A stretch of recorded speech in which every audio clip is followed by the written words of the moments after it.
Paraíso terrestre. Quão agradável sensação nos traz a expressão paraíso terrestre. Além dela, não há nenhuma outra que inspire mais luz e esperança. No entanto, a maioria das pessoas considera o paraíso terrestre uma utopia, algo sem qualquer possibilidade de realização. Quanto a mim, estou convicto de sua concretização e sinto-a bem próxima. Precisamos meditar profundamente no porquê da grande advertência do Santo Cristo de Nazaré. Arrependei-vos, porque está próximo o reino dos céus. Cristo, a principal figura do cristianismo, cujos ensinamentos influenciaram boa parte do mundo e constituíram a grande religião existente até os dias de hoje, não pode ter proferido palavras sem fundamento. Creio que todos queiram saber o que seja o paraíso terrestre. Assim sendo, vou descrevê-lo como imagino. Resumidamente, o paraíso terrestre é o mundo dos felizes, um mundo de civilização elevada, isento de doença, pobreza e conflito. Portanto, é nossa grande tarefa encontrar uma forma de transformar em paraíso este atual mundo em que a humanidade vive aflita em meio a inúmeros sofrimentos, como a doença, a pobreza e o conflito. Inicialmente, precisamos descobrir como eliminar a doença, uma vez que ela é a principal causa dos três grandes infortúnios. Em seguida, vem a pobreza, que também tem como causa primária a doença, enquanto a ideologia equivocada, a pobreza política, a organização social deficiente são causas secundárias. A ideologia que tende para o conflito é motivada pelo estado selvagem de que a humanidade ainda não conseguiu se libertar. Por conseguinte, a questão fundamental é como eliminar esses três grandes infortúnios. Vou apresentar os fatos mais simples que me fizeram adquirir confiança na sua solução. Para a surpresa de todos, aqueles que ingressam em nossa igreja, à medida que seguem seus ensinamentos, têm seu espírito e matéria purificados, tornam-se verdadeiramente saudáveis, conseguem libertar-se, pouco a pouco, da pobreza e tomam aversão ao conflito. Inúmeros fatos têm provado que a maioria dos fiéis, com o correr dos anos, está obtendo crescente felicidade. Não aprecio salientar os defeitos alheios, mas permitam-me que eu faça referência às pessoas que, embora possuam fé, tombam nas garras de doenças graves ou sofrem com a pobreza, porém satisfeitas e contentes. Comparando-as com os descrentes, pode ser que estejam salvas espiritualmente, mas somente o espírito está salvo e não a matéria.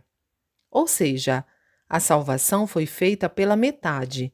A verdadeira salvação deve abranger o espírito e o corpo físico. É preciso que a pessoa se torne saudável, livre-se da pobreza e sua família seja plenamente feliz. Até hoje, porém, todas as formas de salvação tinham o poder de salvar apenas o espírito. Sem opção, as pessoas resignavam-se, considerando que a fé se limitava à salvação do espírito. A comprovação disso está nos religiosos que afirmam que a fé que busca graças recebidas nesta vida é de nível inferior. Trata-se de uma concepção estranha, pois não há quem não aspire a graças nesta existência. E ainda, se alguém se queixa dos sofrimentos da doença, é estranho dizer-lhe que o ser humano deve superar a vida e a morte. Ora, ninguém é capaz de tal superação. Admitir que conseguiu tal coisa é enganar a si próprio. Um episódio relacionado à história do mestre Soho Takuan, monge zen budista, é bem ilustrativo. Quando ele estava à beira da morte, cercado de pessoas, alguém lhe solicitou que redigisse suas últimas palavras. Deram-lhe papel e pincel, e Takuan escreveu: "Não quero morrer." Imaginando algum engano, pois julgavam que um mestre tão notável não escreveria tal coisa, entregaram-lhe novamente o pincel e o papel. E o célebre monge, desta vez, escreveu: "Não quero morrer de jeito nenhum." Acho realmente admirável e nobre sua atitude, pois em igual circunstância seria presumível escrever algo como: "Vida e morte, por que me preocupar?" O mestre, porém, abandonou todo falso orgulho e revelou francamente seus sentimentos. Isso merece consideração, porque um monge célebre comumente não agiria assim. Na sociedade, há muitas pessoas que, almejando salvar o próximo, fazem autopropaganda, apesar de ainda não viverem livres dos três infortúnios: doença, pobreza e conflito. A intenção pode ser boa, mas não é a forma ideal. Isto porque, somente após termos conseguido nossa salvação e felicidade, é que devemos pensar em conduzir à fé outras pessoas que vivem uma vida infernal, para que também se tornem felizes como nós. Dessa forma, a divulgação surte 100% de efeito, pois nossos semelhantes sentir-se-ão atraídos ao presenciar nosso estado de felicidade. Eu mesmo não tinha coragem de difundir a fé messiânica antes de me encontrar em boas condições. Após ter sido abençoado com inúmeras graças divinas e conseguido me tornar verdadeiramente feliz, tomei coragem para divulgar os ensinamentos. Se considerarmos que o paraíso terrestre é o mundo dos felizes, concluiremos que no lugar onde as pessoas se reúnem e se tornam felizes, está estabelecido o paraíso terrestre. A respeito do paraíso terrestre. Por meio do rádio e dos jornais, tomamos conhecimento de que atualmente a sociedade está por demais repleta de absurdos. Excluindo a guerra, numa rápida visão, podemos igualmente enumerar a corrupção dos funcionários públicos, homicídios, roubos, fraudes e golpes, assaltos, suicídios individuais e de toda a família, tuberculose, problemas de doenças contagiosas, escassez de alimento, crise habitacional, dificuldades financeiras, sofrimento decorrente dos pesados impostos. As coisas boas são tão poucas quanto as estrelas ao amanhecer. Então, surge a dúvida: por que a sociedade chegou a esse ponto? Realmente, pode ser que existam muitas causas. Em suma, diríamos que essa situação é decorrente do declínio do nível do ser humano e de sua decadência moral. Assim, ultimamente, os intelectuais e os educadores começaram a interessar-se por essa questão. Outra causa que pode ser apontada é que, após a Segunda Guerra Mundial, o pensamento liberal passou dos limites. Os intelectuais e educadores estão considerando que, de imediato, não há alternativas a não ser a retomada da educação, da moral e da ética. O que é interessante observar é que, no Japão, nunca se recorre à religião para corrigir tais situações. Também não seria para menos, pois as religiões antigas são fracas demais e as novas, em sua maioria, são supersticiosas e impostoras. É por isso que ainda não se conseguiu encontrar um caminho que levasse à solução fundamental do problema. Objetivando contribuir de forma diferente para a solução desta situação difícil, estou colocando em ação um plano detalhado. Trata-se, primeiramente, das diversões em geral. Naturalmente, em qualquer época, o povo necessita de entretenimento. Na sociedade atual, entretanto, a maioria delas é por demais vulgar. De fato, teatro, cinema, esporte, jogo de tabuleiro chinês, xadrez japonês, mahjong, pachinko, são diversões aceitáveis, mas acho que se fazem necessárias recreações de nível ainda mais elevado. É com esse objetivo que nossa Igreja está construindo os protótipos do paraíso terrestre nas cidades de Hakone e Atami. Conforme já escrevi várias vezes, nesses locais será construído o paraíso ideal, onde se acham perfeitamente harmonizadas a beleza natural e a beleza criada pelo ser humano. É um grandioso projeto que não creio que já tenha sido feito por alguém no mundo todo. Não é um autoelogio, mas as pessoas, ao visitá-los, ficam encantadas com a atmosfera tão diferente do mundo trivial e infernal ao qual estão acostumadas e, evidentemente, esquecendo-se de tudo, até sentem estar sobre as nuvens. Prova disso são os elogios feitos em geral, até mesmo antes de termos chegado à metade da obra. O protótipo do paraíso terrestre de Hakone já está próximo de sua conclusão, mas como é uma obra de pequena escala, falarei a respeito do protótipo de Atami, que atualmente se encontra em plena construção. No jardim de aproximadamente 100.000 metros quadrados, em um terreno acidentado com altos e baixos, estão sendo plantados arbustos e árvores que dão flores, como ameixeiras, cerejeiras, azaleias, mescladas com árvores verdejantes. Também está em fase de preparação a construção de canteiros de flores, com as mais diversas variedades. Ao observarmos não só a beleza que encantará nossos olhos na primavera, mas também o panorama espetacular da Baía de Sagami, que se pode avistar ao fundo, creio que não seria exagero dizer que o protótipo de Atami é um grandioso e ideal jardim do Éden, situado no melhor local da cidade de Atami.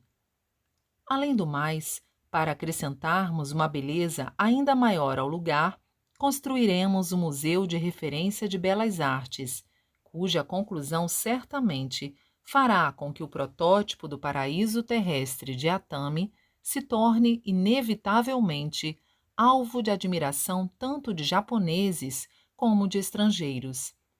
Por conseguinte, qualquer pessoa que visite esse local purificará seu espírito maculado pelas condições do mundo e sua alma, completamente árida, será regada na própria fonte. Assim revigorada, seu trabalho renderá mais e, naturalmente, sua moral também se elevará. Portanto, a contribuição que o protótipo do paraíso terrestre prestará ao sentimento das pessoas em geral será inestimável. Jornal Eico, número 137, em 1º de janeiro de 1952. Uma consideração sobre o paraíso terrestre. O paraíso terrestre a que costumamos nos referir é, em termos mais claros, o mundo do belo. Em relação ao ser humano, é o belo dos sentimentos, ou seja, a beleza interior.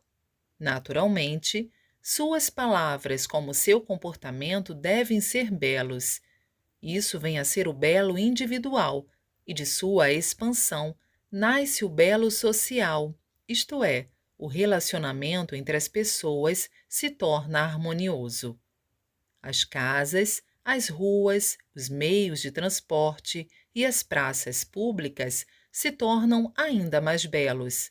É natural que a limpeza acompanhe o belo.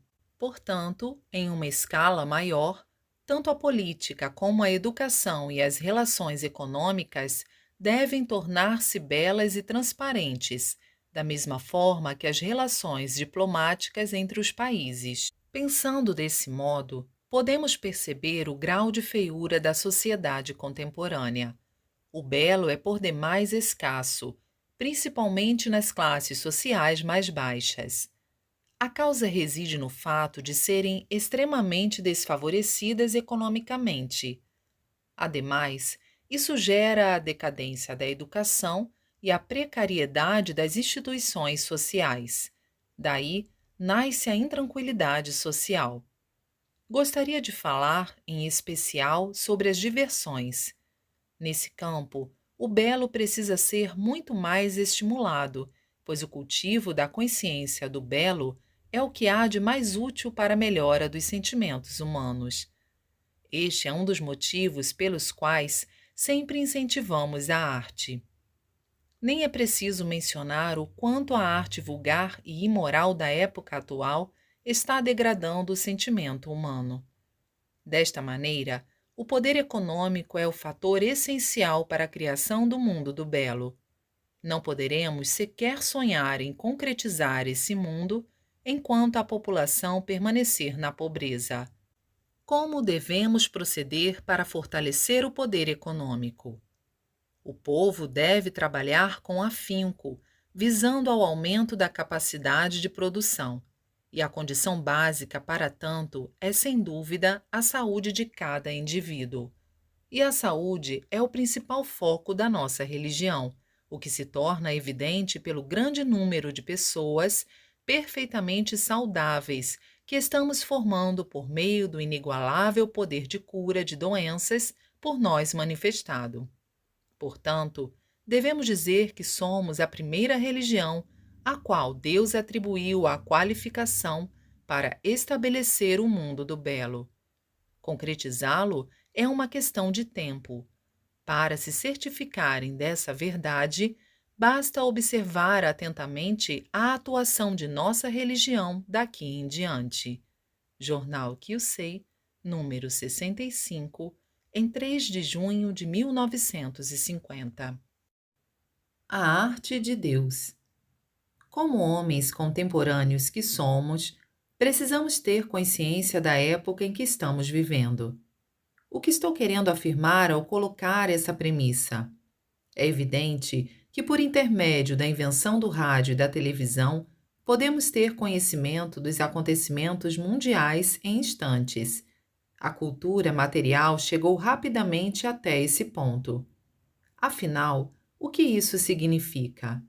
Este é um ponto sumamente importante, porém, quem não consegue percebê-lo não está qualificado para falar sobre a cultura da atualidade. Há alguns anos, nos Estados Unidos, começaram a empregar as expressões nação mundial e governo mundial, que sugerem prenúncios do advento de um mundo ideal. Trata-se realmente de uma séria questão. Uma vez que seja estabelecido um governo mundial, será eleito um presidente mundial, cujos candidatos, apresentados pelos países interessados, serão escolhidos entre os povos de cada país. Quando ocorrer a formação deste novo mundo, evidentemente haverá grandes transformações em todos os setores, e a base delas deve ser a revolução do pensamento humano. Obviamente, ao mesmo tempo em que as ideologias e ismos forem banidos, haverá uma integração de todos os pensamentos. Para melhor compreensão, darei um exemplo. Suponhamos que um exímio pintor faça um grandioso quadro intitulado O Mundo. A técnica de Deus seria expressa com perfeição e máxima beleza por meio de várias linhas e cores.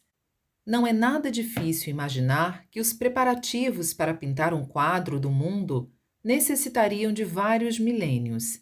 As primeiras linhas seriam as mais importantes, pois representariam as fronteiras dos países, e muito tempo seria necessário para serem traçadas. Em seguida, viria a escolha das cores de tintas: vermelho, azul, amarelo, branco, violeta, enfim, uma variedade delas.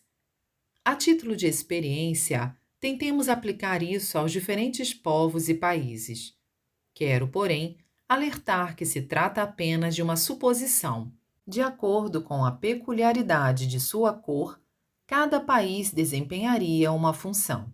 Assim, usando-se habilmente as linhas e as cores, a obra-prima de âmbito mundial se formaria. O que poderia ser isto senão a grande arte do Deus Criador? Até hoje, entretanto, considerando a cor de seu país superior às demais, a humanidade buscou pintar essa obra-prima de âmbito mundial somente com uma única cor, razão pela qual não foi possível ser bem-sucedida. Naturalmente, outro fator desprezado foi o tempo. A derrota sofrida pelo Japão e pela Alemanha na última guerra ilustra claramente o que estamos dizendo. Por analogia, os ismos ou ideologias podem ser comparados a cada uma das tintas do quadro. Ou seja, é impossível uma nação pintar com sua cor além de suas fronteiras. Ao fazer isso, ocorrem atritos com nações que têm o mesmo objetivo. Esta é a causa do conflito. Afinal, como isso atrapalha a obra-prima de âmbito mundial elaborada por Deus, com base no amor à humanidade, o sucesso é temporário. Vejamos. A maioria das personalidades que surgiu desde os tempos antigos acabou sendo punida por ter obstruído a arte de Deus.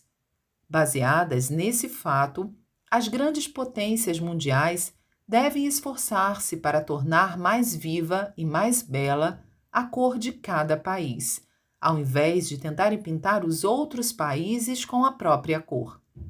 A adoção dessa política está de acordo com a vontade divina e possibilitará a concretização do mundo ideal. Pelo exposto acima, é necessário pensar sobre a religião. Da forma como cada religião veio atuando até hoje, buscando pintar a outra com a sua cor, além de não corresponder ao avanço dos tempos, entra em descompasso com o plano de Deus. Portanto, reconhecendo a vontade divina que está por trás do progresso da cultura, desejo convidar todas as religiões para que, unidas, dando-se as mãos, possamos impulsionar a construção do mundo ideal, que está nascendo em sua nova forma. Revista Chijo Tengoku, número 11, em 20 de dezembro de 1949. Religião e Arte 1. Conforme sempre afirmamos, a vontade de Deus é construir o paraíso terrestre, uma vez que o paraíso será um mundo de eterna paz, no qual a verdade, o bem e o belo ocorrem em sua plenitude, é natural que a arte seja o segmento que mais se desenvolverá. Até por existir uma afirmação de que a religião é a mãe da arte, é desnecessário dizer que ambas estão profunda e inseparavelmente relacionadas. Todavia, é de se estranhar que dentre os fundadores das inúmeras religiões que surgiram até hoje, poucos demonstraram interesse pela arte. Das pessoas que possuíam ligação com a religião e que se destacaram nesse campo, podemos citar algumas. No Ocidente, o pintor Leonardo da Vinci e os compositores Bach e Handel. No Japão, o príncipe Shotoku, com a sua arte búdica, e Gyoki e Kukai, com as esculturas. Há uma forte razão que explica o desinteresse dos religiosos pela arte. É o que apresentarei a seguir. Como o mundo estava mergulhado na era da noite e o alvorecer se encontrava ainda distante, não havia necessidade de preparativos para o paraíso. Falando abertamente, nós nos achávamos no período infernal. O que melhor ilustra essa realidade é a situação dos fundadores de religiões que, estando em condição infernal e não celestial, tiveram de percorrer caminhos espinhosos para difundir sua doutrina, enfrentando sofrimentos insuportáveis, o que não os deixava em condições de falar sobre paraíso ou sobre arte. Podemos dizer que, até hoje, nenhum deles afirmou que iria construir o paraíso terrestre. Contudo, Houve profecias sobre o advento de um mundo ideal paradisíaco, embora não fosse evidente quando isso ocorreria. Podemos citar, por exemplo, o mundo de Miroku, anunciado por Buda, a chegada do reino dos céus, profetizada por Cristo, o mundo de serenidade e paz, proclamado por Nichiren, o pedestal do néctar, idealizado pela fundadora da Igreja Tenrikyo, o mundo dos pinheiros, anunciado pela fundadora da Oomoto. Foi-me revelado, porém, que finalmente o tempo chegou. Por isso, quero anunciar seu advento à humanidade, afirmando que o paraíso está prestes a nascer. Naturalmente, nem é possível imaginar como realizar um projeto dessa natureza, tido como utópico e megalomaníaco por meio da força humana. Uma vez que se trata do plano de Deus Todo-Poderoso, não resta a menor dúvida sobre a possibilidade de sua realização. Isto porque, atualmente, Deus está manifestando inúmeros e surpreendentes milagres para demonstrar sua força e infundir-nos uma sólida fé. Poderão comprovar essa realidade ao constatar que os messiânicos, vivenciando os milagres, estão alcançando uma fé inabalável. Visando a concretização do ponto principal do presente argumento, temos fomentado a arte sem medir esforços. Para começar, estamos construindo os protótipos do paraíso terrestre nas cidades de Hakone e de Atami, locais de magnífica paisagem. Quem não conseguir entender os pontos acima citados, não compreenderá o verdadeiro significado do nascimento de nossa religião. Em suma, as religiões existentes até hoje tiveram a função de preparar o alicerce para o surgimento do paraíso. Já a nossa religião nasceu para encarregar-se da função de estabelecê-lo sobre esse alicerce. Jornal Kyusei, número 61, em 6 de maio de 1950. Religião e Arte 2. Até hoje, as pessoas vieram pensando que quase não existe relação entre religião e arte, mas eu creio que isso é um grande equívoco. Acredito que a missão da arte é melhorar os sentimentos humanos e enriquecer a vida, dando alegria e sentido a ela. Aqueles que cultivam o gosto pelas artes e literatura sentem um prazer indescritível ao apreciarem obras artísticas. Diante das flores da primavera, do bordô do outono ou das paisagens campestres ou marinhas, experimenta-se uma alegria extraordinária. Não é exagero dizer que o paraíso terrestre que temos por ideal é o mundo da arte. Trata-se do que comumente se chama mundo da verdade, do bem e do belo, sendo que a arte é a própria representação do belo. Então, por que será que ela foi negligenciada até os nossos dias? Os antigos monges virtuosos pintavam, eram hábeis escultores e até mesmo elaboravam os projetos dos templos. Assim, demonstraram surpreendente genialidade no campo artístico. Entre esses artistas religiosos, certamente, quem se sobressaiu foi o príncipe Shotoko. Todos concordam quanto à excelência da ainda fulgurante arquitetura do templo Horyuji, da cidade de Nara, obra-prima do príncipe, e nem conseguem imaginar que as pinturas e as esculturas que adornam seu interior tenham sido criadas há mais de 1300 anos.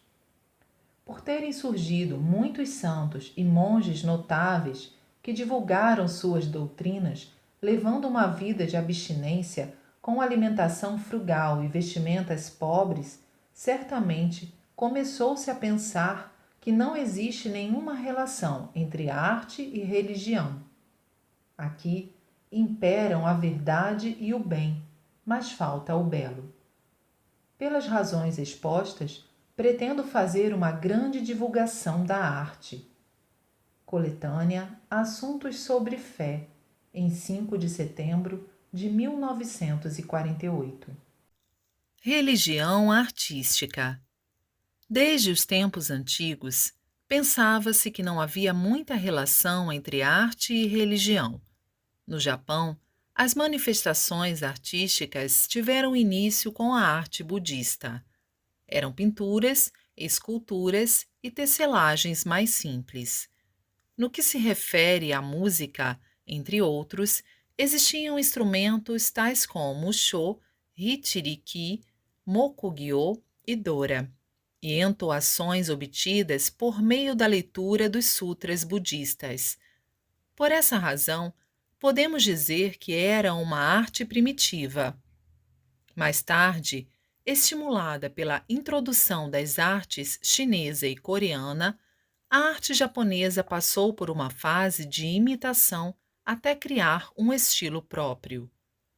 Na época moderna, concomitantemente com a importação da cultura ocidental, foi introduzida a arte do Ocidente. Principalmente após o período Meiji, 1868-1912, afluíram com ímpeto total as artes da Europa e dos Estados Unidos. Assim sendo, o atual âmbito artístico do Japão reúne, assimila e sintetiza o melhor das artes do mundo inteiro, e, como resultado, observamos o aparecimento de uma arte integradora. Por essa razão, podemos afirmar que o Japão é, de certa forma, um país que agrega culturas. A propósito, não deve existir, ou melhor, nunca houve uma religião que desse tanta importância à arte quanto a religião messiânica. Isto porque o paraíso terrestre, finalidade última da nossa religião, é o mundo da arte. Se o paraíso terrestre é um mundo isento de doença, pobreza e conflito, isto é, um mundo de completa verdade, bem e belo, evidentemente, o ser humano deve seguir a verdade, amar o bem e abominar o mal. Assim, tudo se tornará belo. Nesse sentido, muito mais do que ser apreciada, a arte se tornará indissociável da vida cotidiana e amplamente desenvolvida. Em outros termos, o paraíso terrestre será o mundo da arte. Eis o motivo pelo qual tenho grande interesse pela arte e, futuramente, pretendo incentivá-la amplamente. Como primeiro passo, estou construindo o protótipo do paraíso terrestre na cidade de Atami. Na sua conclusão, receberemos, com aplausos, maior atenção por parte da sociedade. É certo que mereceremos consideração mundial. Portanto, atualmente, estamos dando prosseguimento aos nossos planos sob essa diretriz. Jornal Eiko, número 107, em 6 de junho de 1951. Ciência e arte. No mundo contemporâneo, pensa-se que tudo pode ser resolvido pela ciência. Entretanto, existem algumas questões importantes que ela não tem conseguido resolver, embora pareça que ninguém percebe isso. Quais são elas? São os assuntos relacionados à arte.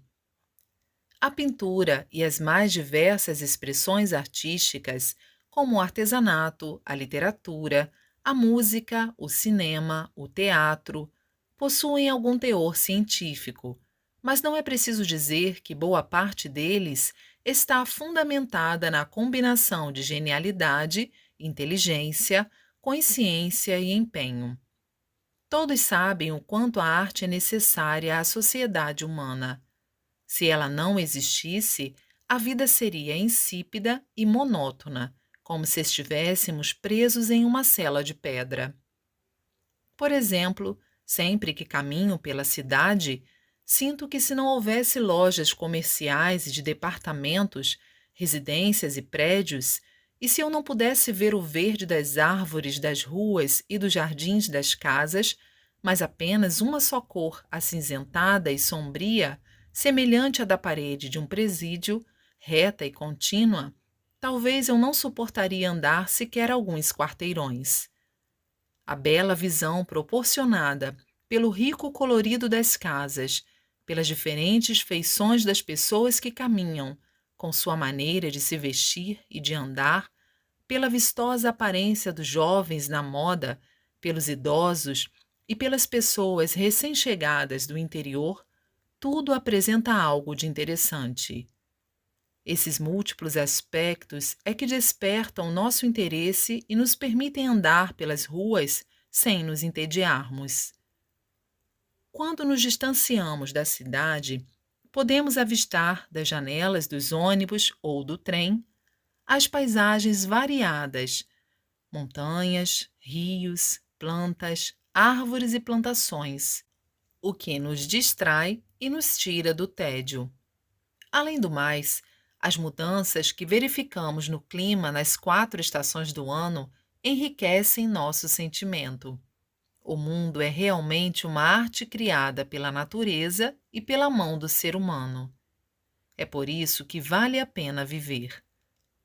Pensando dessa forma, creio que poderão concluir que até mesmo a ciência é uma parte da arte e exerce uma função coadjuvante. Assim, é por demais evidente que a arte tem uma ligação importante e inseparável com a vida do ser humano. Desse modo, a Igreja Messiânica dedica a ela grande interesse e a incentiva como nenhuma religião o fez até hoje. Até mesmo na arte, existem níveis superior, intermediário e inferior. Quando ela é inferior, corre o perigo de contribuir para a decadência da pessoa, levando-a à degradação, motivo pelo qual é preciso muita cautela. Por esse motivo, a arte deve ser elevada, de tal maneira que aquele que se deleita com ela melhora seu sentimento. Apesar de minha afirmação, será que existe alguma organização que se encarrega disso? Desconheço a situação do exterior, mas no Japão, como todos sabem, ela é muito precária. Para suprir essa falha, nossa religião está construindo o protótipo do paraíso terrestre, do qual faz parte o Museu de Belas Artes. A antiga frase "a religião é a mãe da arte" exprime com exatidão essa realidade. Jornal Eico, número 154, em 30 de abril de 1952. A missão da arte. Todas as coisas existentes no universo possuem uma utilidade específica para a sociedade humana, ou seja, têm uma missão atribuída pelos céus, e a arte não constitui exceção. Uma vez que o artista é um integrante da sociedade, ele deve conscientizar-se de sua missão e exercê-la plenamente, pois essa é a verdadeira arte e também a principal função do artista. Entretanto, quando observo os artistas da atualidade, fico atônito com as atitudes inconsequentes da maioria. É claro que existem excelentes deles, mas grande parte esquece sua principal função, ou melhor, sequer sabe que ela existe. O pior de tudo é que, considerando-se criaturas especiais, comportam-se de acordo com sua vontade, achando que isso demonstra sua peculiaridade.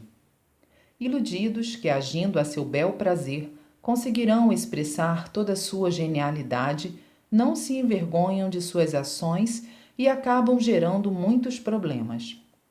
A sociedade, por sua vez, os respeita, considerando-os pessoas especiais e aceita quase tudo o que fazem. Em decorrência disso, eles ficam cada vez mais envaidecidos. Os artistas devem manter seu caráter mais elevado que o das pessoas em geral. Explicarei com base na religião. É bem verdade que nos seus primórdios a humanidade possuía em abundância características animalescas. Contudo, após a era selvagem, ela vem progredindo e caminhando passo a passo rumo à civilização ideal. Neste sentido, o progresso da civilização consiste na eliminação de tais características. Chegar a esse nível significa ter alcançado o mundo da verdadeira civilização. Ainda hoje, porém, grande parte da humanidade se sente ameaçada pelas guerras, e isso se verifica porque ainda persiste uma significativa parcela de animalidade no ser humano. Portanto, são os artistas que desempenham uma das mais importantes funções na grande tarefa de eliminar a animalidade da humanidade. Sendo assim, torna-se necessário excluir tais características do ser humano por meio da arte e elevar seu caráter. Naturalmente, esse objetivo será alcançado por meio da literatura, da pintura, da música, do teatro, do cinema. Por meio do trabalho do artista, a alma deste atrai a do povo. Falando de forma mais clara, por meio da literatura, da pintura, da música, do canto, da dança, as vibrações espirituais emitidas pela alma do artista ressoam na alma das pessoas. Em outras palavras, existe uma forte conexão entre a alma do artista e a alma do povo. Assim sendo, se o caráter do artista for vulgar, o caráter do povo também se vulgariza. Se for de uma pessoa de caráter elevado, obviamente, o sentimento do povo se aperfeiçoará. Eis a importância da arte. Em outras palavras, é preciso que o artista, por meio de sua alma, seja o orientador do povo. Neste sentido, não seria exagero afirmar que uma parte da responsabilidade pelo aumento do mal social cabe aos artistas. Se não, vejamos. A literatura, cada vez mais erótica e grotesca, a pintura, cada vez mais monstruosa, as manifestações verbais dos artistas, assim como a música, o teatro, o cinema de níveis cada vez mais baixos. Se analisarem minuciosamente tais fatos, certamente compreenderão que minha tese não está equivocada. Jornal Ricari, número 31, em 15 de outubro de 1949. O paraíso é o mundo da arte. Tenho dito sempre que o paraíso é o mundo da arte, mas se nos limitarmos a essa afirmação, o conceito ficará por demais abstrato. Naturalmente, o aperfeiçoamento das artes plásticas, da literatura, das artes cênicas e das demais artes resultaria no mundo acima mencionado, o que seria amplamente satisfatório. Na realidade, é preciso que todas as artes estejam presentes, ou melhor, que tudo se transforme em arte. Caso contrário, não podemos dizer que seja o verdadeiro paraíso. A cura das doenças pelo jorei proposto por mim, na realidade, é uma magnífica arte da vida. Isto porque, em sua essência, a arte deve satisfazer as três condições: verdade, bem e belo. Antes de mais nada, no enfermo não há fundamentalmente verdade. Isto porque a verdade consiste no fato de que o ser humano deve ser saudável. Quando ele perde a saúde, significa que não se encontra mais em seu estado natural. Tomemos, por exemplo, uma jarra.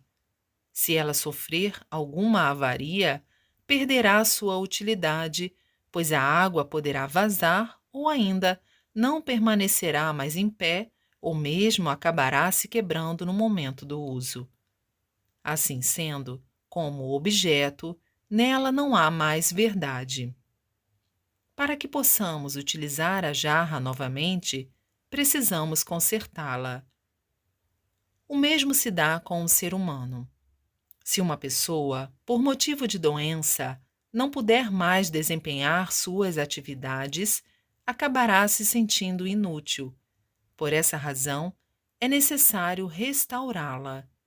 Eis porque existe o jorei da nossa religião. A seguir, vamos analisar o bem. Se a pessoa não possuir qualquer parcela de bem e praticar somente o mal, ela não será um ser humano verdadeiro, mas um animal. Tal espécie de pessoa causa prejuízos à coletividade em que vive. Portanto, significa que, muito mais que desnecessária, sua existência deve ser negada. Todavia, isso compete a Deus, que detém o poder de concessão da vida e da morte. Como resultado da própria conduta, muitas pessoas fracassam, sofrem com doenças ou caem na extrema pobreza. Algumas chegam a perder a vida. Isso vem a ser realmente o julgamento de Deus. Embora se fale no mal de forma geral, existe o mal praticado consciente ou inconscientemente. Assim sendo, o sofrimento de quem pratica o mal varia de acordo com essa diferença. Nesse aspecto, existe uma rigorosa imparcialidade. Para finalizar, falaria sobre o belo, mas por ser assunto do domínio de todos, dispenso maiores comentários. Como se pode observar claramente, a condição fundamental para transformar este mundo em paraíso está na concretização da verdade, do bem e do belo. Assim sendo, tanto a cura das doenças que realizamos, como a reforma dos métodos agrícolas, são evidentemente artes. A primeira, conforme afirmei anteriormente, é a arte da vida, e a segunda, a arte da agricultura. A construção do protótipo do paraíso terrestre que estamos realizando, paralelamente a estas duas, é a arte do belo, com a junção das três, ou seja, consubstanciada a trilogia Verdade, Bem e Belo, construiremos o mundo da luz, que não é senão a concretização do paraíso terrestre do mundo de Miroco. Jornal Eico, número 72, em 4 de outubro de 1950. O paraíso é o mundo do belo. Os fiéis da nossa Igreja estão bem cientes de que o objetivo de Deus é a construção do mundo ideal, de perfeita verdade, bem e belo. Sendo assim, o objetivo de Satanás, seu antagonista, é obviamente a inverdade, o mal e a feiura. Vou explicar sobre os mesmos, mas creio que a inverdade e o mal dispensam explicações. Portanto, vamos falar a respeito da feiura. Neste mundo existem muitas coisas equivocadas. Há casos em que a feiura se associa à verdade e ao bem. Ao se depararem com tais casos frequentemente, as pessoas fazem deles alvo de admiração e respeito. Em termos mais claros, desde tempos remotos, não são poucas as pessoas que, alimentando-se e vestindo-se precariamente, morando em casebres, enfim, vivendo uma vida miserável, realizam práticas virtuosas para o bem do próximo e da sociedade. Realmente, se suas condições de vida fossem tão desfavoráveis a ponto de não conseguirem sobreviver, isso seria inevitável. Algumas, porém, mesmo tendo condições melhores, preferem aquelas formas de vida, o que não acho nada interessante. Entre elas, encontram-se muitos religiosos que escolhem uma vida de abstinência como um aprimoramento que eles mesmos consideram como um modo de viver digno e admirável. O povo que os observa considera-os pessoas sublimes. No entanto, para falar a verdade, esse pensamento não é correto, uma vez que negligencia um fator importantíssimo, que é o belo. Por conseguinte, tem-se como resultado verdade, bem e feiura. Neste sentido, desde que sejam condizentes e não fujam às condições de cada indivíduo, as vestes, a alimentação e a moradia devem ser as mais belas possíveis, pois estarão de acordo com a vontade divina. Mais do que uma satisfação pessoal, o belo causa uma sensação agradável aos outros. Assim sendo, podemos dizer que ele é uma espécie de boa ação. Antes de mais nada, à medida que uma sociedade eleva seu grau de civilidade, é natural que tudo se torne belo. Essa é a verdade. Numa simples observação, podemos notar que, nos primórdios da história, não existia praticamente nenhuma beleza no cotidiano. Podemos dizer que o desenvolvimento da cultura é um dos aspectos do aperfeiçoamento do belo. Naturalmente, no nível individual, mesmo os homens devem procurar manter a beleza, a fim de causar uma impressão positiva junto às pessoas. As mulheres, principalmente, devem buscar deixar tudo mais belo. Talvez seja indiscrição da minha parte, mas essa é a realidade. É importante ter atenção quanto à limpeza dos aposentos da casa, varrendo-os de modo que permaneçam bem limpos, tendo especial cuidado para não haver teias de aranha no teto. Da mesma forma, precisam deixar tudo devidamente organizado ou guardar o que seja desagradável à vista. Assim, não só os familiares, como também as visitas se sentirão bem, fazendo com que surja naturalmente o respeito. Dessa maneira, aumentará igualmente o conceito do chefe da família. Devemos ainda cuidar do aspecto externo das residências. Para isso, não há necessidade de despender muito dinheiro, pois se procurarmos conservar nossa casa sempre limpa e com boa aparência, não só causaremos uma sensação agradável aos transeuntes, como também influenciaremos positivamente o turismo nacional. A esse respeito, soube que na Suíça, o que talvez se justifique em parte pela sua pequena área, tanto as ruas como as praças públicas são mantidas limpas e, por essa razão, a sensação que se tem é realmente aprazível. Este é um dos grandes motivos pelos quais este país recebe tantos turistas. Portanto, ele nos serve como uma boa referência e exemplo. As razões expostas mostram que nós, japoneses, devemos cultivar amplamente o senso do belo. Assim, exerceremos uma inesperada e boa influência não só no plano individual, mas também em nível local e até nacional. Além do mais, por meio dessa atmosfera de beleza, os sentimentos dos cidadãos também se tornarão belos, e creio que com isso os crimes e os acontecimentos desagradáveis diminuirão significativamente, o que se constituirá, consequentemente, um dos fatores determinantes para a concretização do paraíso terrestre. Para finalizar, escreverei a meu respeito. Desde jovem, eu gostava de tudo o que dissesse respeito ao belo. Embora fosse muito pobre, cultivava flores em pequenos espaços e, quando dispunha de tempo, pintava quadros. Sempre que me era possível, visitava museus e exposições. Na primavera, apreciava as flores, no outono, as folhas coloridas das árvores. Agora, pela graça de Deus, minha vida é mais afortunada. Portanto, poder apreciar o belo livremente constitui uma contribuição para a realização das atividades da obra divina. Desconhecendo esse fato, é inevitável que terceiros achem que levo uma vida luxuosa.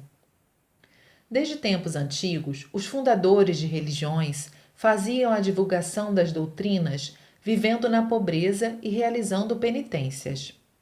Quando me comparam a eles, talvez achem minha forma de agir bastante estranha pelas diferenças observadas. A verdade é que aquela época era o mundo da noite e as religiões expandiam a fé mesmo estando no inferno. Finalmente, chegou a época de transição, ou seja, o momento atual está se transformando no mundo do dia e, contrariamente, a salvação pode se dar quando vivemos no paraíso. É necessário, pois, pensar profundamente a esse respeito. Para encerrar, desejo falar a respeito do comunismo. Dizem que seu objetivo é a construção do paraíso, mas além dos demais aspectos, a concepção do belo de seus militantes é muito escassa. Portanto, enquanto o comunismo não agregar o belo, ele não se tornará um sistema verdadeiro. Jornal Eiko, número 112, 11 de julho de 1951. Peculiaridades da cultura japonesa. Quero muito falar aos japoneses sobre certo assunto. Trata-se das peculiaridades da nação japonesa e de seu povo. Se por acaso eles tivessem profunda compreensão a esse respeito, jamais teriam vivido a amarga derrota na guerra, nem visto seu país em ruínas. Existe uma expressão: conhece-te a ti mesmo. Ampliando o conceito, afirmo: é preciso conhecer o próprio país. Se ainda estivéssemos na época de isolamento do Japão, ainda seria admissível. Todavia, quando tudo se tornou abrangente a nível mundial e internacional, é importante conhecer o próprio país e estar suficientemente ciente da missão que ele deve cumprir. É evidente que, se não compreendermos o motivo da existência do Japão, não haverá como consolidar uma grandiosa política nacional. Para melhor entendimento, basta observar a situação do país até o fim da Segunda Guerra Mundial. Em termos nacionais, existia uma classe privilegiada, a dos militares, detentora de poderes absolutos e baseada na vontade de um pequeno número de pessoas, governava o país como bem entendia. Por essa razão, na relação entre os detentores do poder e o povo, este não tinha o direito de falar, submetendo-se à condição de escravos. Esta situação ainda se encontra nitidamente gravada em nossa lembrança. A partir do período Meiji, 1868-1912, a Constituição japonesa foi promulgada e instituído o sistema político de representação. Embora se tivesse a impressão de que a vontade do povo era respeitada, na verdade, a política encontrava-se nas mãos de uma minoria, que acabou provocando aquela guerra despropositada que se assemelhou à venda de gato por lebre. Vamos refletir aqui sobre a história do Japão. Desde a época de Jinmun, primeiro imperador do Japão, nosso país não teve um período sequer de paz, sendo contínuas as guerras internas. A política sempre esteve dominada pelo poder armado. Disfarçados sob o belo nome Código de Conduta da Classe Guerreira, os que cometiam assassinatos habilmente recebiam condecorações e obtinham o poder. Quem vencia assumia a supremacia da época. Até o fim da Segunda Guerra Mundial, o Japão veio sendo conduzido por esse regime de brutalidade, que desmoronou com a derrota da guerra, que foi um grande choque. Se todos os japoneses não reconhecerem profundamente o significado de tudo isso, será impossível surgir uma verdadeira política nacional, digna de uma nação pacífica. Para tanto, o fundamental é uma nova conscientização do país. Em verdade, o Japão, por natureza, deve ser pacífico e artístico, o oposto de um país militarista e feudal a que costumamos nos referir. Esta é a missão concedida pelos céus ao nosso país. Fala-se muito sobre a reconstrução do Japão, mas isso, por si só, não possui um grande significado. Se analisarmos essa reconstrução literalmente, veremos que o país não passará de uma nação nos moldes de uma democracia, destituído de poderio bélico, o que evidentemente não deixa de ser motivo de alegria. Entretanto, na realidade, o Japão precisa conscientizar-se da sua missão ímpar em relação ao mundo e contribuir para o bem-estar da humanidade. Eis o verdadeiro papel do novo Japão. Vou enumerar algumas das razões que me levam a fazer tal afirmativa. Em primeiro lugar, o Japão possui terras ricas em beleza natural. No mundo, talvez não haja outras que se lhe comparem. Assim sendo, ouvimos elogios frequentes por parte dos estrangeiros que nos visitam. No que se refere ao clima, há um profundo significado no fato de as estações do ano serem bem definidas. Trata-se da contínua mudança da beleza natural, tais como as montanhas, os rios, as plantas, as árvores. Isso está bem claro nas palavras do poeta Kiyoshi Takahama, que após viajar pelo mundo disse o seguinte: não existe país onde as estações sejam tão bem definidas como no Japão. O haikai canta as estações do ano, de modo que em outros países não é possível compor um haikai autêntico. Além disso, dizem que nossa rica variedade de plantas, árvores, flores, frutos, peixes e mariscos é realmente incomparável. Outra característica marcante do povo japonês é a habilidade manual, o que justifica seu pendor para as artes e o artesanato. A prova disso é o elevado número de magníficas obras de artes que foram produzidas, não obstante seu passado de constantes guerras internas. Ainda hoje, suas técnicas e dom admiráveis nos surpreendem. Pelo exposto, creio que puderam entender, de forma clara e em linhas gerais, a missão do Japão e do seu povo. Em suma, trata-se de transformar o território japonês em jardim do mundo, por meio do incansável e contínuo esforço em relação à arte, até que esta atinja seu nível mais elevado. Ou melhor, empregar todo o empenho na sua concretização, estabelecendo uma política nacional baseada no turismo, na arte e no artesanato. Como resultado, é natural que isso contribuirá para a melhoria do pensamento da humanidade, proporcionando também recreação e entretenimento renovados. Em síntese, é tornar o Japão um país de aperfeiçoado nível artístico e cultural. Podemos afirmar que nunca houve uma época em que a humanidade temeu tão seriamente a guerra e desejou tão ardentemente a paz como a atual.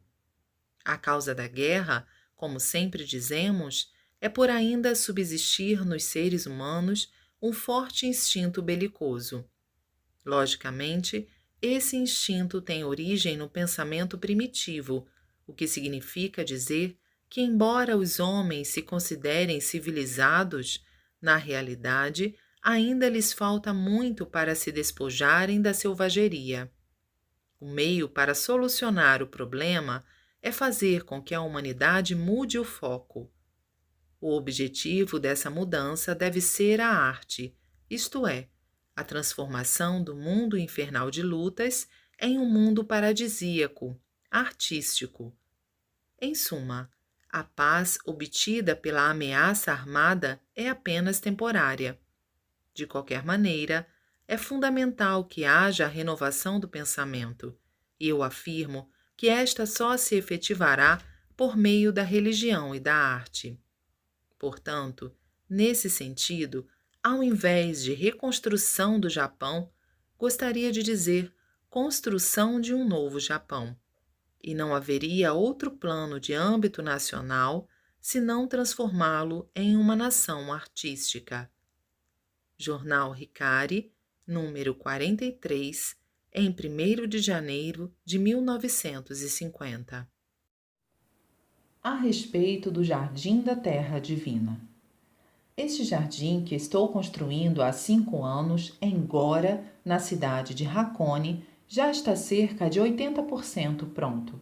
Mesmo assim, comparado aos famosos jardins existentes desde os tempos antigos em todo o Japão, talvez possa parecer um tanto arrogante da minha parte, mas além de não deixar nada a desejar, posso dizer que há uma grande diferença de nível entre este e os demais jardins.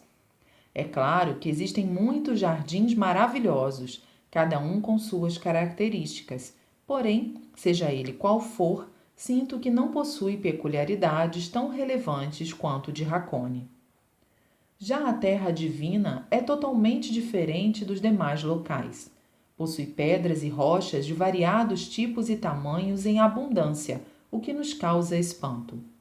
Dispondo-as de acordo com a orientação divina, construí seu jardim em um estilo totalmente novo, sem me basear em modelos existentes e sem me submeter aos antigos procedimentos. Até no que diz respeito às árvores, juntei várias espécies para combiná-las convenientemente com as pedras e as rochas. Em se tratando das cascatas e correntes d'água, estas foram feitas para expressarem ao máximo o encanto da natureza. Assim, somando a beleza das montanhas e das águas às dos jardins, procurei expressar o que há de melhor e mais elevado na arte da natureza. Sem dúvida, meu objetivo é, através dos olhos da pessoa que vê esse quadro, fazer aflorar o sentimento do belo latente em seu interior e fazer com que seu caráter melhore naturalmente, eliminando as impurezas do espírito. As pedras, as árvores e as plantas foram cuidadosamente selecionadas e utilizadas com carinho, como se alguém tivesse pintado um quadro utilizando materiais in natura. Gostaria, portanto, que apreciassem o local com esse espírito. Construí esse jardim de modo que, visto de perto ou de longe, parcialmente ou na totalidade, ou de qualquer ângulo, sobressaia cada uma de suas características. Com o passar do tempo, vão nascendo vários musgos típicos de Hakone, plantinhas de nome desconhecido, minúsculas flores graciosas e árvores que crescem nas reentrâncias das pedras como se fossem bonsai, as quais, por si mesmas, parecem querer atrair a atenção das pessoas. Ultimamente, todo o jardim ganhou certo ar antigo e harmônico. Ele melhorou tanto que ficou irreconhecível. Eu mesmo cheguei a percorrê-lo por diversas vezes sem ter vontade de me afastar. Quando chove bastante, temos a impressão de estar vendo de um lugar alto uma corrente de água no meio de uma densa mata. O som da água correndo entre as pedras, as gotas brancas espirrando para todos os lados em graciosas curvas. Finalmente, a água se divide e termina em 2 cascatas. Que visão panorâmica deslumbrante! A cascata do lado direito, que cai em degraus, ao estilo da conhecida cachoeira Cabeça de Dragão, é maravilhosa. A queda d'água do lado esquerdo divide-se em vários fios d'água, que ao baterem no solo, jorram para todos os lados.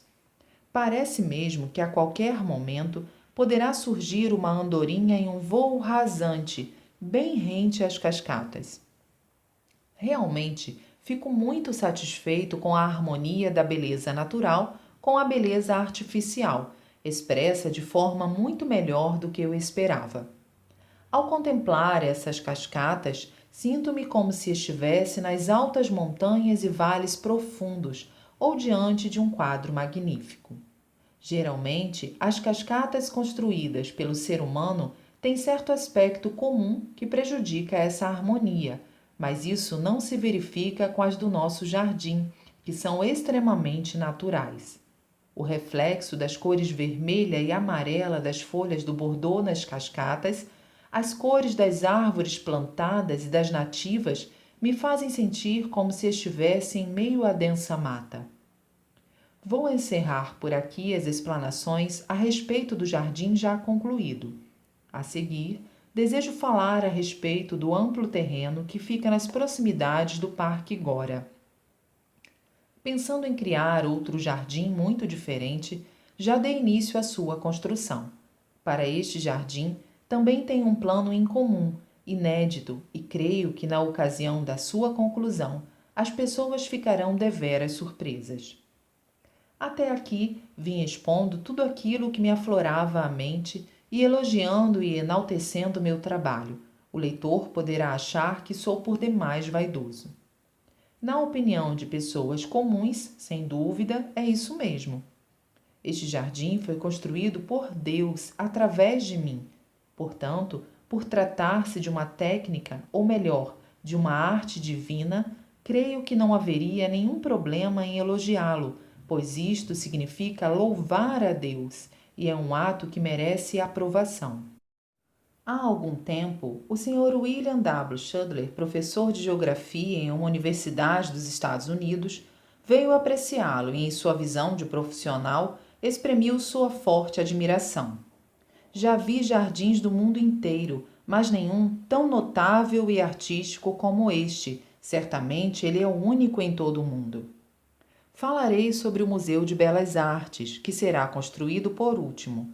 Sua conclusão está prevista para o verão do ano que vem, e quando isso se verificar, creio que o esplendor do Jardim Sagrado da Terra Divina será ainda maior.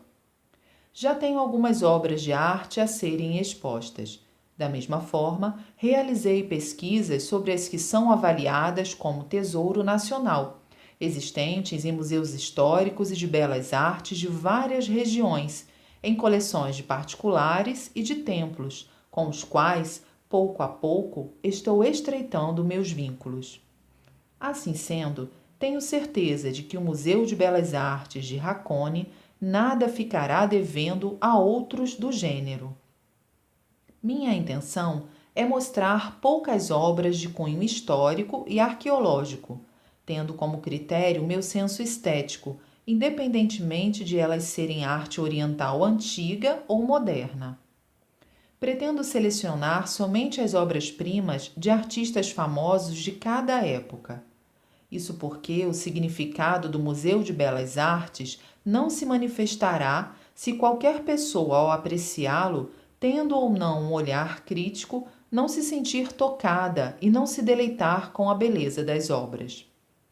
Evidentemente, como estou à frente de todas as etapas deste museu, de acordo com a orientação de Deus, desde sua arquitetura até as instalações internas, decoração, creio que ao ser concluído trará benefícios de outra natureza. Dessa maneira, a Terra Divina estará terminada e, a partir de então, a obra divina entrará em sua verdadeira fase de expansão. Não se limitando a isso, evidentemente a construção do Jardim de Atami, seguindo a ordem, dará igualmente um grande salto. Deus desenvolve tudo de acordo com a ordem, e esta é a verdade. Jornal Eico, número 122, em 19 de setembro de 1951. O significado da construção do Museu de Belas Artes.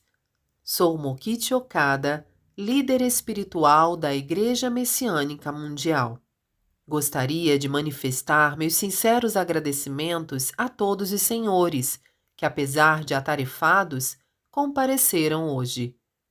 O motivo pelo qual pedi que apreciassem o museu em especial antes da sua inauguração é porque gostaria de expor minhas aspirações em breves palavras e também de ouvir as críticas dos senhores especialistas e dos demais convidados de diferentes segmentos. Originariamente, o ideal da religião é a criação do mundo de verdade, bem e belo. A verdade e o bem são elementos de caráter espiritual, mas o belo, que se expressa por meio de formas, eleva a alma do ser humano a partir da visão. Como é do conhecimento geral, a arte religiosa era muito próspera não só no Ocidente, desde o período em que abrange a antiga Grécia e Roma até aproximadamente a Idade Média, mas também no Japão, desde a época do príncipe Shotoku, 574-622, até o período Kamakura, 1192-1333. É incontestável o fato de que a religião foi a mãe de todas as artes, seja da pintura, da escultura, da música. Todavia, na era contemporânea, esse elo entre religião e arte se enfraqueceu pouco a pouco, e ambas acabaram se distanciando. Nessa situação, também pela influência da ciência moderna, com frequência ouvimos falar atualmente que a religião se encontra estagnada.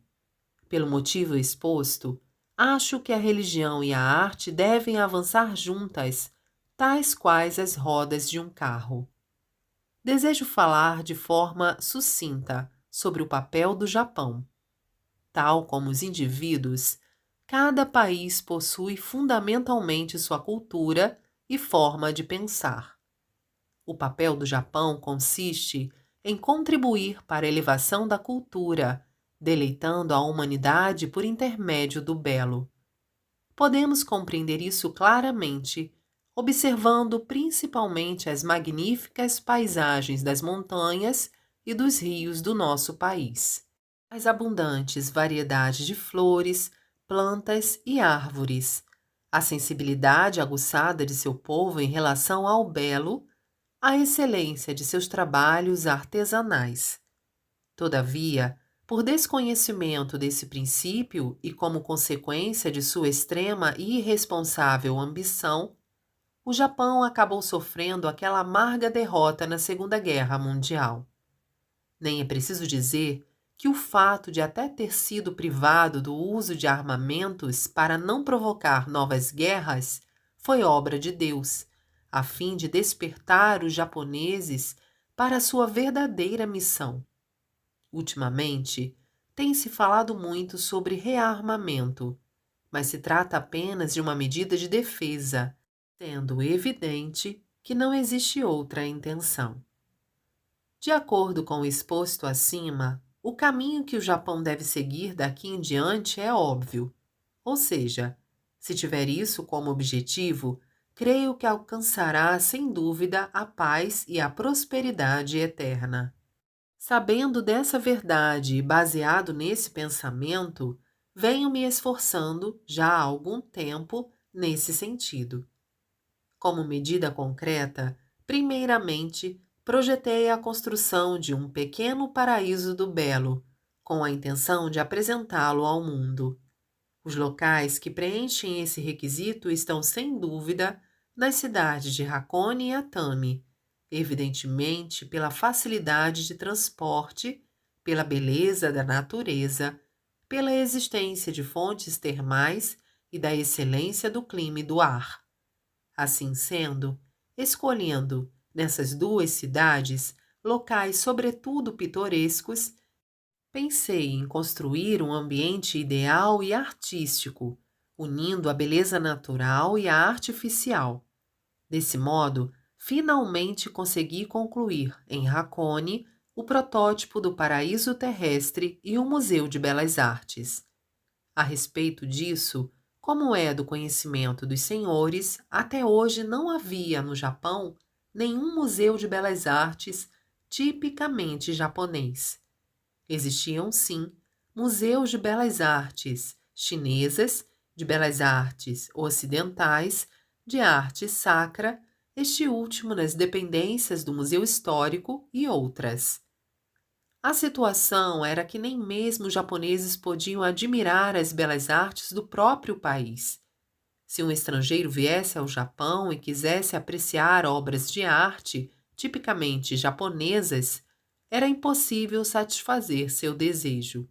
Isso, creio eu, constituiu uma grande falha por parte do Japão, que é considerado o país das belas artes, não é verdade? Portanto, se essa falha puder ser corrigida, mesmo que parcialmente pelo nosso museu, será para mim uma inesperada felicidade. Também gostaria que os senhores tomassem conhecimento de outro fato. Desde os tempos remotos, o Japão possui, em abundância, magníficas obras de arte, das quais poderia se orgulhar perante o mundo. Entretanto, até o término da Segunda Guerra Mundial, elas eram propriedades intocáveis, preservadas com todo o zelo pelas famílias milionárias e nobres, e raramente expostas ao público. Creio que isso ocorria devido à ideologia monopolista e feudal. Agora que o Japão se tornou uma nação democrática, obviamente isso se tornou uma ilusão do passado. Originariamente, as obras de arte existem para serem mostradas ao maior número de pessoas possível. Creio que alegrar o ser humano e, imperceptivelmente, melhorar sua natureza é a razão de sua existência. Assim sendo, é preciso, antes de mais nada, erradicar essa ideologia e libertar a arte. Felizmente, após a guerra, em decorrência das grandes reformas nacionalmente promovidas, os inúmeros patrimônios culturais que estavam guardados como tesouros foram colocados à venda no mercado, sendo evidente o quanto isso foi benéfico para a construção do nosso Museu de Belas Artes. É um museu de pequeno porte, mas desejo torná-lo um modelo para os vários museus que, por certo, serão seguidamente construídos tanto no Japão como no exterior. Com esse objetivo, trabalhei arduamente, desde seu início até a conclusão. Recentemente, também são de minha autoria os projetos dos jardins. Nestes, dispensei atenção a cada árvore e planta. Por ser obra de um amador, pode ser que apresente várias imperfeições. Se, de alguma forma, ele puder ser útil, sentir-me-ei satisfeito. Além disso, no que concerne ao ambiente e às instalações, creio que tomei as precauções necessárias, pensando até em possíveis bombardeios aéreos, incêndios, roubos. Portanto, ele também será uma referência útil à conservação de obras do nível de Tesouro Nacional. Acredito que os senhores tenham compreendido, de forma geral, meus propósitos. Por conseguinte, devo afirmar que não tenho outro objetivo, além de desejar a concretização da natureza intrínseca do Japão, que é o país do belo, o paraíso do mundo. Em um futuro próximo, pretendo construir protótipos do paraíso terrestre e, concomitantemente, museus de belas artes nas cidades de Atami e Kyoto. Encerro minhas palavras aproveitando para expressar meu desejo de poder contar com o apoio de todos os senhores. Jornal Eiko, número 164, em 9 de julho de 1952. Socialização da arte. Título anterior: Obras-primas da arte ao alcance do povo. Vou explicar o significado fundamental do Museu de Belas Artes de Hakone, que construí recentemente. Como sempre digo, o objetivo da nossa igreja é criar um mundo perfeitamente consubstanciado, na verdade, bem belo. Como expressão do belo, concebi uma obra de arte inédita que até hoje ninguém tentara, unindo a beleza artificial à natural. O motivo é que até hoje, sem entrar no mérito dos outros países, apesar de o Japão ser detentor de um grande número de magníficas obras de arte que não deixam nada a desejar em relação às de outras nações, aquelas se encontravam nas mãos da classe privilegiada, que as guardavam como tesouros, sem expô-las ao público. Só as mostravam, de vez em quando, a um grupo limitado de pessoas. Em suma, tratava-se do monopólio das belas artes, e esse era o modo feudal de pensar dos japoneses até este momento. Há algum tempo, vinha achando esse fato realmente lamentável e, portanto, de alguma forma, desejava eliminar esse mau costume e integrar as belas artes à sociedade. Enfim, trata-se da libertação das mesmas e do deleite para o povo, acreditando que esse sim seria um motivo para impulsionar a arte, permanecia atento à possibilidade de realização. Pelo fato de eu ser um líder religioso, pude contar com a devotada dedicação dos fiéis. Assim sendo, o Museu de Belas Artes foi concluído em um espaço de tempo relativamente curto, e estou imensamente feliz ao ver concretizado uma aspiração de longos anos. Atualmente, em algumas regiões do Japão, existem museus de belas artes particulares, mas o objetivo de sua criação difere completamente do meu propósito. Para satisfazerem seus gostos pessoais, preservarem seu patrimônio e sua reputação, pessoas abastadas e os grandes conglomerados empresariais investiram recursos financeiros e transformaram vastas coleções de arte em entidades jurídicas com o propósito de garantir e preservar seu futuro. Uma vez que existe uma lei regulamentadora determinando que os museus devem, por alguns dias do ano, abrir suas portas ao público, eles assim procedem apenas durante um curto período, na primavera e no outono. Por essa razão, devemos dizer que seu papel social é ainda muito limitado. Em contraposição, nosso Museu de Belas Artes fecha apenas durante os 3 meses de inverno, dezembro, janeiro e fevereiro, devido ao clima de Hakone.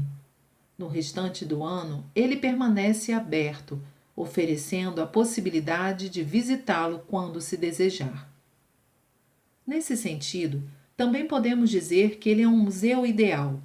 Os objetos expostos, que chegam a disputar espaço entre si, são raros e de excelente qualidade, fazendo com que as pessoas interessadas em belas artes desejem apreciá-los, mesmo que por uma única vez. Por conseguinte, imagino que a satisfação dessas pessoas seja realmente muito grande. Acrescente-se que o preço do ingresso também é acessível, fato que nos faz crer que podemos contribuir amplamente para o bem-estar social. Outro aspecto positivo é que quando o artista da atualidade deseja ver algum objeto de arte como referência para seus estudos, não encontra nenhum museu de arte japonesa, pois predominam as obras arqueológicas e de cunho histórico. E quando se trata de objetos de arte, estes são predominantemente budistas. Os demais museus de belas artes particulares têm exposto, sobretudo, a arte chinesa e a ocidental. Assim sendo, não existia nenhum museu de belas artes verdadeiramente japonês. Por esse motivo, até para a preservação de obras culturais de inestimável valor que tendem a se dispersar, poderemos contribuir amplamente. Outro dia, em visita ao nosso museu, o Sr. Asano, diretor do Museu Nacional de Tóquio, e o Sr. Kinji Fujikawa, diretor administrativo da Comissão de Preservação do Patrimônio Cultural, disseram que nosso museu preenche as condições de que nosso país mais necessita atualmente, razão pela qual, além do reconhecimento, eles manifestaram irrestrito apoio e desejo de que nos empenhemos cada vez mais nesse sentido. De fato, isto constitui um grande estímulo para mim. Para finalizar, gostaria de dizer, em especial, que no futuro, grande número de turistas visitará o Japão. Como não existe quem não passe por Hakone, sem dúvida, esses turistas visitarão também nosso Museu de Belas Artes. Desse modo, ele será bastante útil no que se refere à melhoria do posicionamento cultural do Japão. A propósito, estrangeiros de grande influência, tal como o professor Langdon Warner, 1881-1955, nos têm solicitado visitas ao museu, de modo que chegará também o momento em que o museu será conhecido no exterior. Acho que não está muito longe o dia em que se tornará uma instituição japonesa reconhecida. No desejo de corresponder a essa expectativa, atualmente estou me esforçando continuamente no seu aperfeiçoamento como um todo. Jornal Eico, número 168, em 6 de agosto de 1952. Por que as obras de arte chegam às minhas mãos? Quem já visitou o Museu de Belas Artes de Hakone sabe disso. Nele, temos inúmeras peças que não se conseguem obter facilmente e não há quem não fique admirado. A respeito disso, vou contar como tudo ocorreu. Comecei a adquirir esses objetos de arte logo após o término da Segunda Guerra Mundial. Naquela época, o Japão passou por uma transformação até então nunca vista. Os nobres, os milionários, os descendentes dos senhores feudais, os grandes conglomerados econômicos, enfim, quase todos os que pertenciam à classe privilegiada perderam esse status simultaneamente. Pressionados repentinamente pela dificuldade financeira, eles se viram obrigados a desfazer-se das caligrafias, quadros, antiguidades, preservados zelosamente pelas famílias desde a época de seus ancestrais. Por conseguinte, surgiram no mercado muitas peças raras, de excelente qualidade e baratas. Fiquei com muita pena, pois essas pessoas, para conseguirem pagar os altíssimos impostos lançados sobre seus bens, sem outra saída, precisavam vendê-los de qualquer forma, mesmo contra a vontade e inconformadas. Assim sendo, eu comprava os objetos, levado por uma grande vontade de ajudá-las, de modo que, sem mesmo pedir desconto, obtive a maioria deles pagando o preço estipulado. Ao mesmo tempo, é óbvio que sempre me esquivei dos lucros exorbitantes dos antiquários gananciosos. Dessa forma, as peças foram pouco a pouco sendo reunidas. Como tenho dito sempre, desde jovem eu gostava muito das belas artes. Entretanto, minha capacidade de avaliação era de um amador. Aliás, eu não tinha ainda experiência em fazer negócios desse tipo, nem entendia de preços do mercado de arte. Consequentemente, só comprava as peças que me agradavam. Parece que essa maneira de agir deu certo, pois posso até dizer que praticamente não fiz nenhum mau negócio. Especialistas no assunto que visitaram o Museu de Belas Artes de Hakone teceram elogios sinceros e não apenas para serem gentis. Em todos os museus de belas artes que visitei até hoje, é considerável o número de peças expostas de valor duvidoso, mas neste, todas são de excelente qualidade. O Sr. Alan Priest, curador do setor de belas artes orientais do Museu Metropolitano de Nova York, que nos visitou recentemente, também enalteceu sobretudo esse aspecto. Com o passar do tempo, o número de objetos foi-se avolumando e minha capacidade de avaliação tornou-se cada vez mais aguçada. Comecei então a pensar que, em algum momento, precisaria construir um museu de belas artes, e isso ocorreu há mais ou menos 3 anos. A partir daí, misteriosamente, superando as expectativas, começaram a chegar às minhas mãos as peças que vinham ao encontro desse objetivo, e assim passei a compreender claramente que, por fim, Deus começara a concentrar sua força na construção do Museu de Belas Artes. Os milagres relacionados a esse fato foram muitos, não sendo possível enumerar todos, citarei os mais relevantes. Logo no começo, um antiquário especialista em maquiê misteriosamente passou a me trazer, uma após outra, obras de alto nível. Não só eu, mas o próprio vendedor dizia que para ele também eram fatos realmente inexplicados. Além disso, devido à conjuntura da época, consegui objetos excelentes por preços incrivelmente baixos. Em termos de mercado atual, custar-me-iam no mínimo várias vezes mais. Todas as peças de maquiê de alta qualidade que atualmente estão expostas em nosso Museu de Belas Artes foram adquiridas em apenas meio ano. Entre elas, estão expostas 2 peças de autoria do extraordinário e renomado mestre Shosai Shirayama. Tenho ainda outras peças suas guardadas que pretendo expor posteriormente.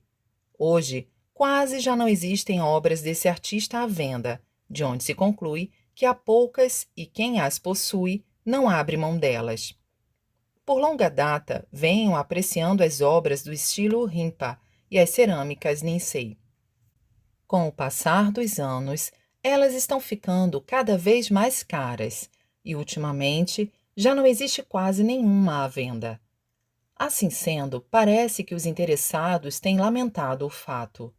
Entretanto, no conturbado período de pós-guerra, os preços eram baixíssimos e pude adquirir uma quantidade considerável de obras, bem como compreender que aquilo era a manifestação do poder de Deus.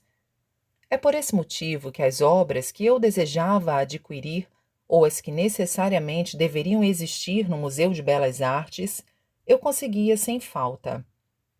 Todas as vezes que isso ocorria, o antiquário dizia: é um mistério, é um milagre. Ocorreu um fato interessante.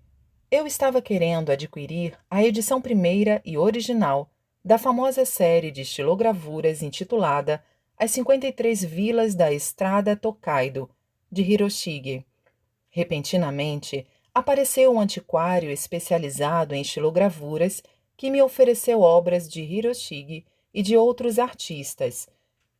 Eu lhe disse que se fosse a impressão original da série, As 53 Vilas da Estrada Tokaido, eu a compraria na hora. Qual não foi o meu espanto quando, no dia seguinte, ele a trouxe dizendo: nunca vi algo tão misterioso.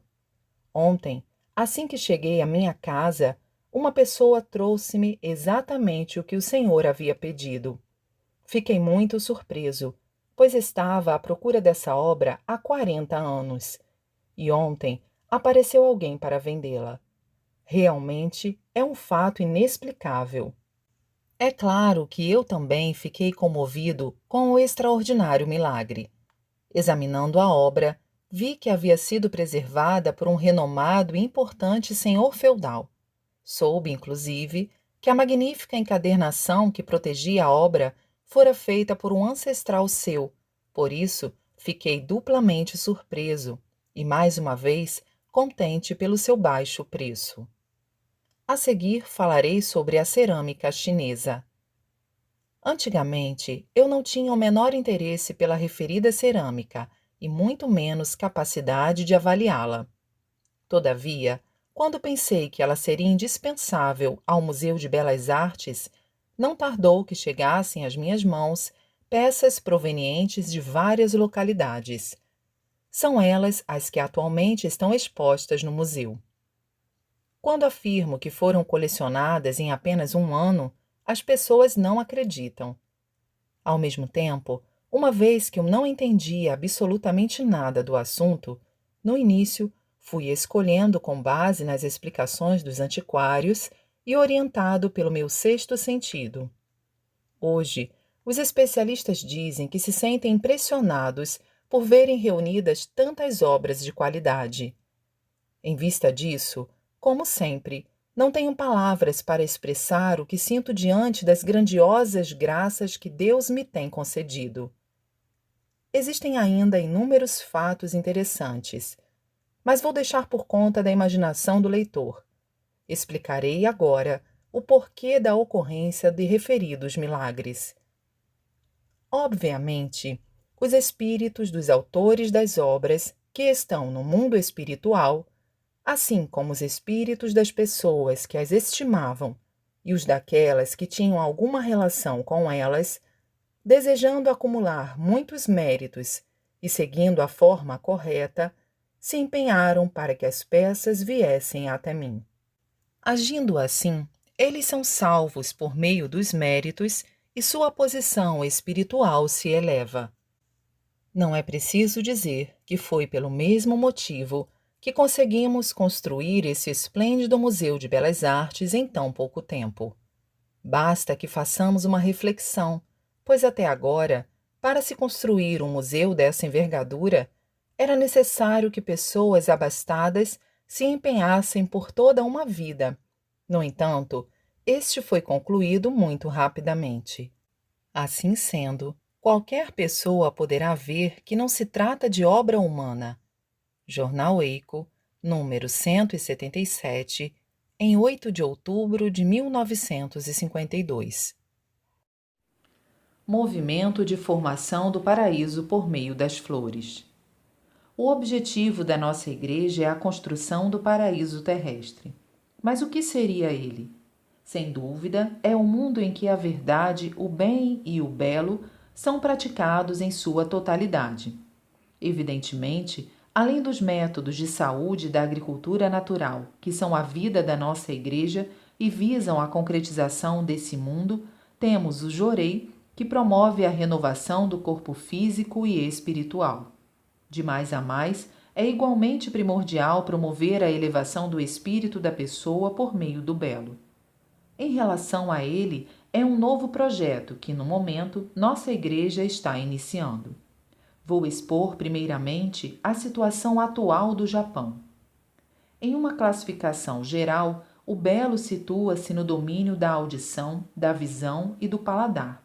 No que se refere à audição, talvez nunca tenha havido época tão próspera em música como a atual, em virtude principalmente do rádio, sendo muito significativo o progresso do toca-discos, o avanço da indústria fonográfica. No tocante à visão, entretanto, a situação é muito precária, existindo apenas o teatro, o cinema e coisas do gênero. Em verdade, queremos algo que toque nosso sentimento pela beleza, que seja mais simples, mais próximo de nós e que não sofra limitações pelo fator tempo. Ora, o teatro e o cinema são excelentes meios para deleitar os olhos, mas como esbarram nas restrições impostas pelos horários, questões financeiras e meios de transporte, ainda não podem ser aceitos como completamente satisfatórios. O que propomos como excelente forma de propagação do belo é o cultivo e a distribuição de flores. Trata-se de ornamentar com flores não só as moradias, como também os demais locais onde houver pessoas. Hoje em dia, nas residências de pessoas acima da classe média, encontramos flores que enfeitam os cômodos, mas isso não é suficiente. Nosso objetivo é fazer com que as flores possam ser apreciadas por qualquer pessoa, independentemente de sua classe social ou do lugar onde ela esteja, no canto do escritório, sobre a escrivaninha e nos demais espaços. Nem é preciso dizer o quanto uma flor nos revigora e nos conforta. O ideal seria ornamentar, mesmo com um botão de flor, até mesmo casas de detenção e penitenciárias. Quão boa influência psicológica isso exerceria sobre os detentos. Se a sociedade chegar ao estado de existirem flores onde quer que haja pessoas, a força para tornar ameno este mundo infernal será realmente considerável. No entanto, atualmente, nada podemos fazer em relação a isso, dado o alto custo das flores. Precisamos, a todo custo, fazer com que elas possam ser adquiridas a preços bem baixos. Para tanto, devemos intensificar sua produção, sem prejudicar a de alimentos. A respeito disso, vou apresentar um ponto muito importante. Na questão de variedade de flores, o Japão é considerado o mais rico do mundo. Quanto ao método de cultivo, parece que nosso país tem atingido o nível mais alto. A tulipa, que antes era principalmente produzida na Holanda, já na época anterior à última guerra, passou a ser cultivada no Japão na região de Echigo, atual província de Niigata, mostrando um bom retorno financeiro pela sua exportação. Na província de Kanagawa, o lírio branco era produzido e exportado para a Inglaterra e Estados Unidos e sua produção vinha aumentando a cada ano. Pela pesquisa que fizemos, constatamos que os americanos admiram muito as flores do Japão e têm grande interesse pelas nossas belas flores e variedades raras. Assim, daqui para frente, devemos fazer das mesmas mais um recurso para a obtenção de divisas por meio de sua produção em larga escala. Até hoje, essa prática veio sendo negligenciada, mas de agora em diante é necessário estimulá-la amplamente. Uma vez que a flor é um produto cuja exportação não sofre limitações de quantidade, creio que oferece grandes perspectivas. Jornal Ricari, número 8, em 8 de maio de 1949. As plantas têm vida própria. Gosto muito de cuidar das plantas do jardim e procuro sempre acertar o formato delas, cortando seus galhos. Às vezes, porém, sem querer, acabo cortando demais ou errando as podas. Devido ao espaço ou à falta de alternativas, planto uma árvore em um lugar que não é do meu agrado. Além do mais, pelo mesmo motivo, sou forçado a deixar a parte da frente para trás ou meio de lado. Assim sendo, por algum tempo, toda vez que a observo, fico incomodado. O interessante é que parece que, aos poucos, a árvore vai se acomodando e, com o passar do tempo, ela acaba se harmonizando perfeitamente com o lugar. Acho isso extraordinário e não consigo deixar de pensar que ela tem vida própria, que não há dúvida de que também possui espírito. Nesse ponto, assemelha-se aos seres humanos, que cuidam de sua aparência para não passarem vergonha perante os outros. A respeito disso, tempos atrás, um mestre em jardinagem, já idoso, contou-me que quando uma planta não dá flores a contento, ele se dirige a ela e diz: "Se você não florir este ano, serei obrigado a cortar você." Segundo ele, assim procedendo, ela infalivelmente floresce. Ainda não fiz essa experiência, mas o fato parece-me verossímil. Deste modo, creio que não incorreremos em erro se lidarmos com a grande natureza, acreditando que tudo nela possui espírito.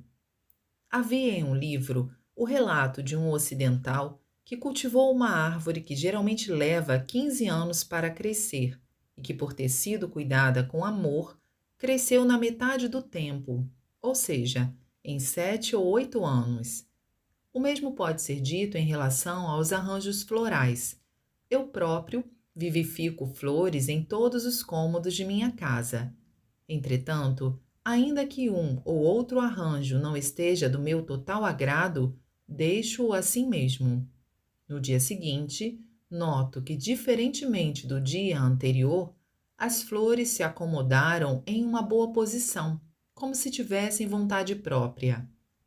Vivifico as flores da maneira mais natural possível, sem forçar sua natureza de maneira alguma, para que elas possam, cheias de vida, durar por mais tempo. Quando mexemos nelas demasiadamente, morrem logo, o que não é nada interessante. Assim, quando vamos vivificar, devemos traçar na mente a composição final do arranjo, bem como cortar e fixar as flores com rapidez. Isso porque, assim como outros seres vivos, quanto mais mexermos, mais elas enfraquecerão. Essa lógica também se aplica ao ser humano. Na criação dos filhos, quanto mais os pais preocupados procuram cuidar excessivamente deles em todos os aspectos, mais fracos eles se tornam. Por vivificar as flores à minha maneira, os arranjos duram mais do que o dobro do normal, o que deixa as pessoas realmente surpresas. Por exemplo, em geral, não se usam bambu e bordo nos arranjos, certamente porque acham que os mesmos não vivem muito tempo, mas eu gosto de utilizá-los. Eles sempre duram de 3 a 5 dias. Às vezes, o bambu leva mais de uma semana e o bordo cerca de 2. Além disso, qualquer que seja a flor, evito cortá-la, deixando-a como está. No entanto, geralmente os professores de arranjos florais despendem vários esforços para a flor obter maior duração, mas isso é muito engraçado, pois estas acabam durando ainda menos. Jornal Eco, número 220, em 5 de agosto de 1953. A respeito da coletânea de poemas Yamato Mizu, Monte e Água. Como sempre digo, o objetivo da fé é polir a alma e purificar os sentimentos. Para tanto, existem 3 maneiras. A primeira é pelo sofrimento oriundo não só de práticas ascéticas e penitências, mas também de calamidades. A segunda, pela soma de boas ações e virtudes. E a terceira é pela elevação da alma por meio da arte de alto nível. Dentre elas, o caminho mais simples e rápido é por intermédio da influência desta última. Não existe nada melhor, pois através da arte, nossa alma vai sendo polida, imperceptível e prazerosamente. Neste sentido, sempre que dispusermos de tempo, é bom ler a coletânea de poemas Yamato Mizu, Monte e Água, escritos em estilo waka. Com essa prática, a alma se eleva imperceptivelmente e, em consequência disso, a inteligência da suprema iluminação, Chie Shokaku, é polida, a mente se torna mais lúcida e a fé se consolida mais facilmente. Isso ocorre porque todos os poemas da coletânea Yamato Mizu estão repletos de verdade, bem e belo. Conforme expus, meu objetivo é desenvolver a fé também por meio do poder do espírito das palavras. Jornal Kyusei, número 61, em 6 de maio de 1950.